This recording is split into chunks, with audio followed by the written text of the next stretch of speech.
Annoncé l'araignée cherche un imbécile à berner. Ceci est un conte africain qui vient de la Côte d'Ivoire. Berner, ça veut dire il veut tromper ou tricher, abuser de la naïveté de quelqu'un.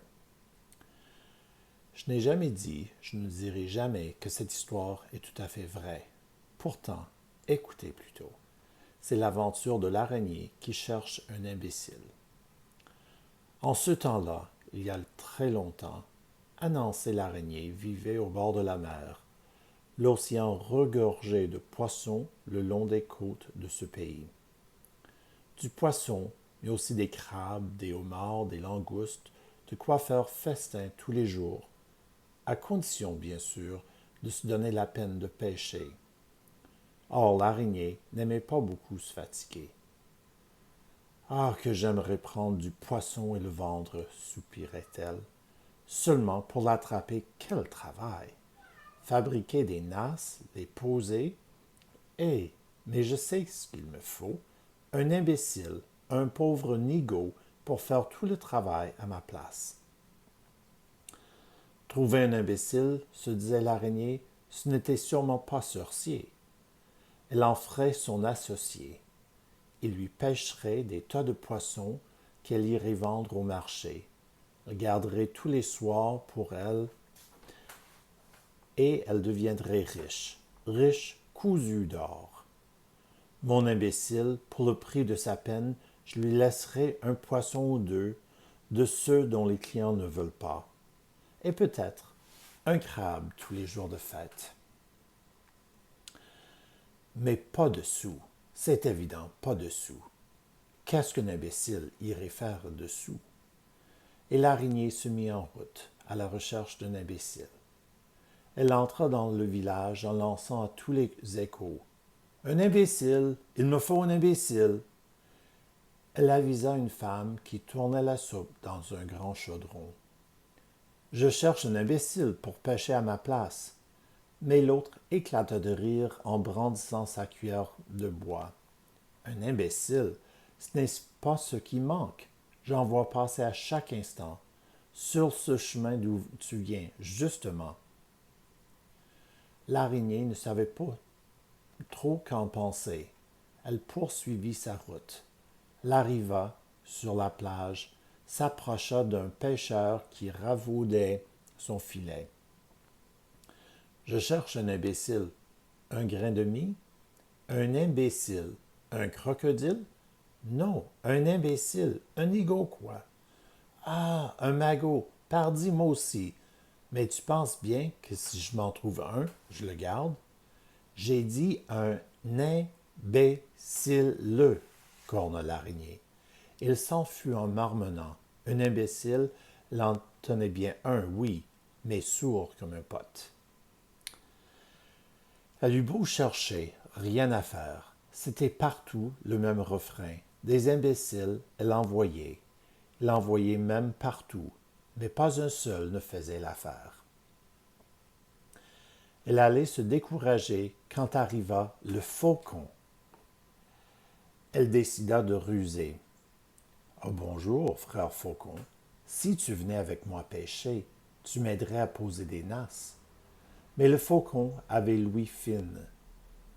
Ce que cherchait l'araignée, il le savait très bien. Il n'avait rien d'un imbécile et ne comptait pas se laisser berner. Et pourquoi faire, poser des nasses? Je n'en ai pas besoin de poisson, moi. J'ai de la viande à foison. Mais du haut de son arbre, le corbeau avait tout entendu. Il descendit d'un coup d'aile et dit à l'araignée, « Poser des nasses? Et pourquoi pas? Je viens avec toi. » L'araignée sauta de joie. « Attends-moi là, corbeau. Je vais chercher mon coutelas. J'en ai pour 2 minutes. » Le corbeau attendit à l'ombre d'un fromager, mais sitôt l'araignée hors de vue, le faucon vint le trouver. « Frère, méfie-toi d'Annoncé. Tout ce qu'elle cherche, c'est un imbécile pour faire le travail à sa place. Et quand le poisson sera pris, dis-toi qu'elle compte aller le vendre et de se garder tous les sous pour elle. »« Hé là, dit le corbeau, je n'en savais rien, moi. Mais maintenant je sais. Merci, faucon. Ne m'en dis pas plus. J'ai mon idée. Je vais faire semblant d'être d'accord avec Annoncé et nous verrons qui de nous deux fera tout le travail et qui se gardera les sous. L'araignée revient bientôt avec son coutelas. Viens, corbeau, allons dans la brousse couper des tiges de palmier pour nos nasses. Au bout du premier palmier, le corbeau dit à l'araignée: Annoncé, donne-moi ce couteau, je vais couper les tiges. Toi, tu restes assise ici et tu prends ma fatigue, d'accord? Mais l'araignée n'était pas d'accord. Oh là, corbeau, tu me prends pour quoi? Pour un imbécile? Non, non, c'est moi qui coupe. Toi, tu restes là, assis là, et tu te charges de toute la fatigue. Tu te charges de toute la fatigue, plutôt. Et l'araignée coupa des heures durant, tandis que le corbeau se prélassait à l'ombre en poussant de grands soupirs épuisés. Les tiges coupées, le corbeau aida l'araignée à les lier en bottes et déclara: Allons, Annoncé, laisse-moi porter ce fardeau. Toi, tu n'as qu'à me suivre. Je te laisse la fatigue et le tour de rein.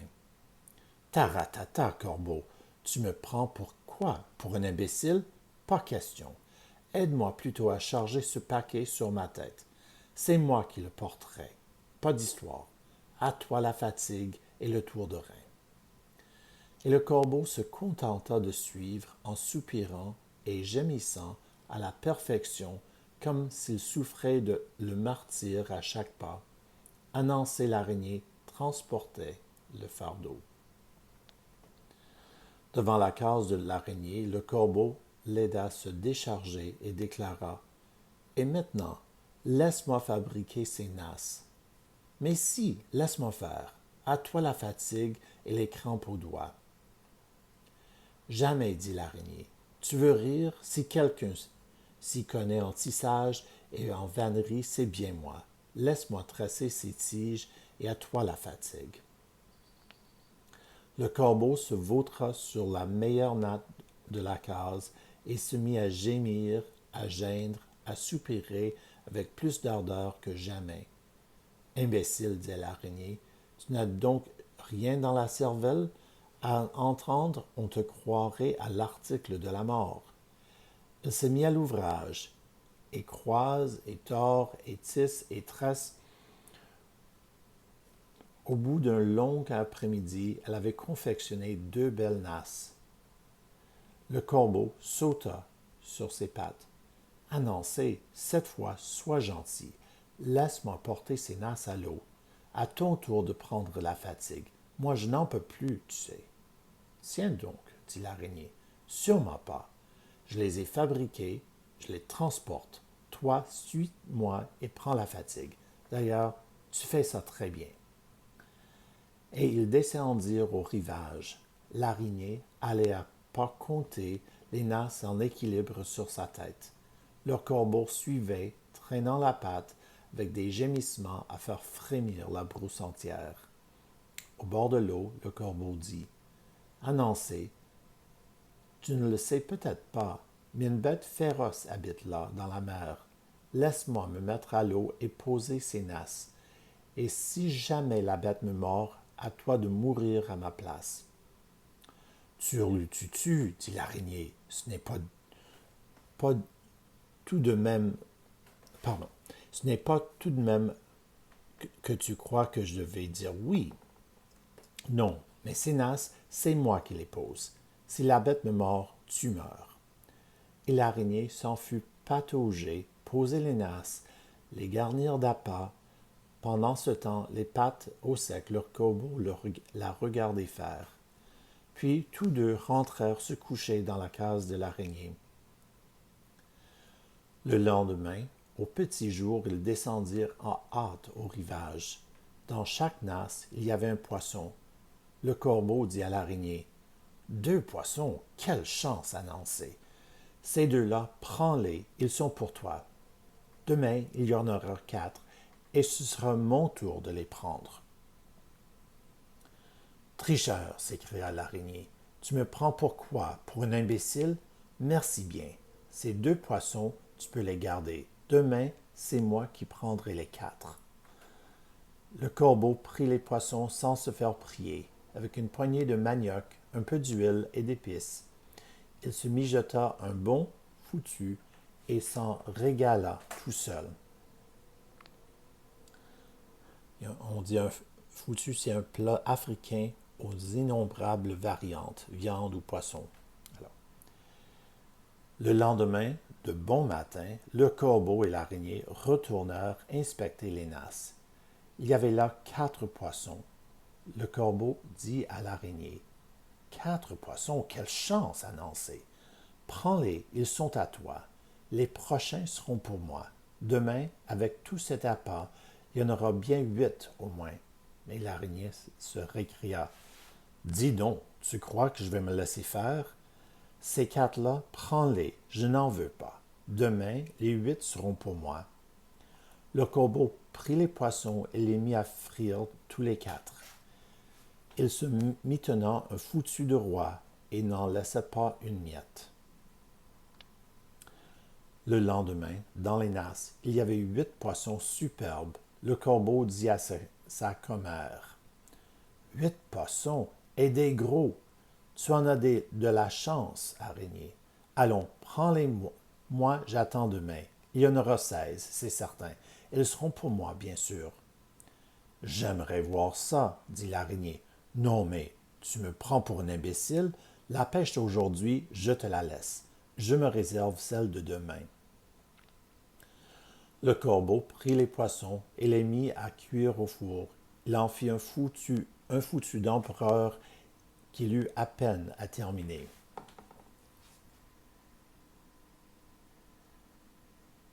Le lendemain, dans les nasses, il y avait bel et bien 16 poissons, mais ils étaient tant trémoussés, tant débattus, tant démenés, que les nasses avaient triste mine.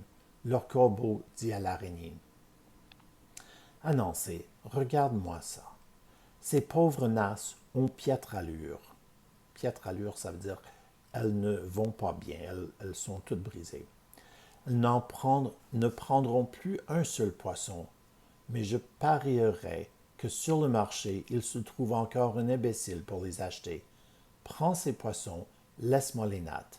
Je me fais fort d'en tirer bon prix. » L'araignée faillit se fâcher. « Hors de question, mon cher corbeau, les poissons, c'est toi qui les prends. Tu en feras ce que tu voudras, mais moi, je vais vendre ces nasses, et le magot que j'en tirerai sera pour moi. » Le corbeau prit les 16 poissons, l'araignée ce qu'il restait des nasses, et tous deux se rendirent au village voisin, un peu plus loin dans les terres. Là, ils s'installèrent sur la place du marché. Le corbeau n'avait pas plus tôt étalé ses poissons tout frais qu'une nuée d'acheteurs se pressait alentour. À un clin d'œil, il eut tout vendu. Il aurait eu 32 poissons qui les auraient vendus tout parés. Oui, ou 64, ou même 128. Mais peu lui importait. Sa bourse était pleine, il était content. Ses clients dispersés, le corbeau retrouva l'araignée, toujours accroupie seule dans son coin, avec ses 2 nasses à vendre. Il alla lui porter conseil. « Mais ne reste pas planté là, comme ça. Promène-toi avec ta marchandise. Fais voir aux gens tes belles nasses patinées. Crie bien fort que tu veux les vendre, qu'elles vaudraient une fortune chez un antiquaire. Allez, un peu de publicité. Quoi? Fais entendre ta voix. » L'araignée sauta sur ses pieds et cria toute émoustillée. « Qui veut des nasses? Un vrai trésor, antique et belle et toute usée, la fine fleur des beaux objets. Je les cède contre leur poids d'or. » Le chef du village, à ces mots, manqua de s'étrangler. Qui osait lancer pareille sottise sur sa grande place? Qui prenait les siens pour des imbéciles?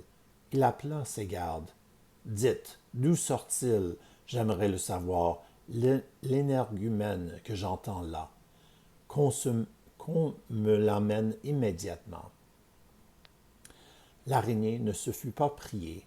Déjà, elle calculait combien d'or ou de riches coquillages elle allait retirer de cette vente. Mais la grosse voix du chef l'arracha à son rêve. Oh là, toi, dis voir un peu.